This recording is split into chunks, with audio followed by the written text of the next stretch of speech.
recently listening to the radio and I caught a portion of a documentary they were doing on the history of the modern advertising and marketing industry. They explained that its origin was linked to America's involvement in World War I. During the war, the US held a presidential election which Woodrow Wilson won for his second term in office. A big part of his campaign message was this insistence that he was going to keep America out of the war in Europe because that reflected the values of American voters. After his election, it became clear, if it wasn't already, that America was going to have to enter the war. But Wilson didn't want to just break his promise and reverse his decision outright. He insisted that they find a way to convert the American people first, so that when he did reverse his decision, it would just look like he was following what Americans wanted. In order to accomplish this seemingly impossible task, the Army enlisted as many artists and poets and writers and musicians as they possibly could. According to the documentary, they employed over 200,000 people to develop a cultural strategy to manipulate the American people into a favorable view of America's involvement in the war. As it turns out, they succeeded, and the rest is history. Through that experience, these creatives realized that they had learned to harness something extremely powerful: the art of persuasion. Think about what they had been able to accomplish. This wasn't just like converting someone from Coke to Pepsi. This was an instance in which they were able to convert people who were opposed to the war to not only favor it, but to be willing to give their lives for it. After the war, these same creatives regrouped in New York City and started their own advertising and marketing companies, and they've been bending us to their will ever since. Before I go on, I feel like I need to add a quick disclaimer. This video is about church stuff, which is interesting to me, but if you're not a Christian, it might not be to you.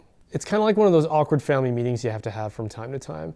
So if that's not relevant to you, then maybe check out one of my other videos. So where this gets really interesting for me is that I own a marketing company, and for as long as I've been Catholic, I've noticed that the Catholic Church really struggles with its use of strategic communication and especially visual branding. Now, some people might think that this is no big deal, so let me add a little more context to it to show you that it actually is a big deal. Pope Paul VI wrote an encyclical called Evangelization, which Pope Francis described as the greatest pastoral document ever written. In it, he writes that evangelization is the grace and vocation proper of the Church, her deepest identity. And for decades, the Church has been proclaiming the need for a new evangelization. The problem is, ever since that document was written, and for as long as we've been talking about the new evangelization, in countries like mine, the faith has been in serious decline. Where this gets interesting for me is that evangelization can be described in terms of capturing the attention of an audience, delivering a message to them, and then inviting them into a response to that message. In marketing industry terms, that's exactly what strategic communication is. So based on that, we're not very far from arguing that the fundamental component of the fundamental mission of the Church is strategic communication. Instead, this seems to be an area that we really struggle in. As someone who works in this field and has worked with many Catholic clients, it's my professional opinion that we can and should do much better in this regard, and that our failure to do so can be connected to that decline I described earlier. On top of that, the Church suffers from a pretty serious branding issue, and by brand, I mean the impression that people have. In a Washington Post survey that I read about recently, almost half of respondents said that they had a negative view of the Catholic Church. And for those who describe themselves as religiously unaffiliated, that number jumps up to 62%. Any organization that pays attention to its branding, and the Church should be one of those organizations, would look at numbers like that with serious concern. So how do we renew our ability to communicate effectively and evangelize? Allocating resources to the efforts of communication strategy is an absolute essential, as well as hiring the right people to do that work.